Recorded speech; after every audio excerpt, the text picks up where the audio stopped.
L'appel téléphonique Trump-Poutine, présenté comme une fenêtre possible pour la paix, en Europe, suscite plus de questions que de réponses. Alors que le Kremlin parle d'une conversation constructive et que Trump exprime ses félicitations, l'Europe reste prudente et quelque peu méfiante, ne traduisant pas cet appel téléphonique entre les deux dirigeants mondiaux comme un tournant.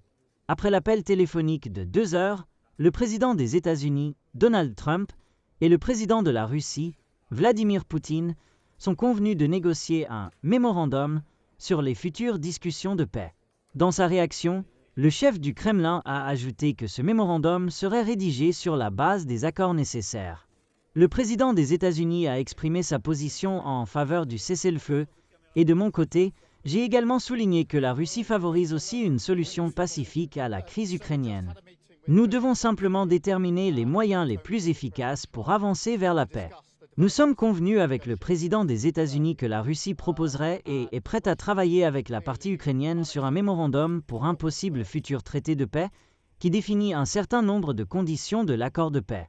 L'essentiel pour nous est l'élimination des causes profondes de cette crise, a déclaré Vladimir Poutine, président. Dans sa réaction après l'appel, Trump a écrit que la conversation s'était très bien passée. Tant la Russie que l'Ukraine bénéficieraient du commerce avec les États-Unis dès que le bain de sang serait terminé, a souligné Trump sur Truth Social. Il a promis des négociations immédiates au Vatican pour un cessez-le-feu. Trump a écrit sur sa plateforme Truth Social que les négociations devaient commencer immédiatement et que le pape avait offert le Vatican comme lieu pour les négociations, écrit-il.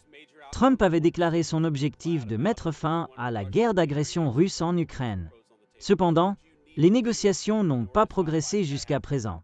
Trump a régulièrement exprimé son mécontentement, au point que Washington a menacé de se retirer des négociations entre les parties. Peu avant la conversation de son chef avec Poutine, le vice-président des États-Unis J.D. Vance l'a fait.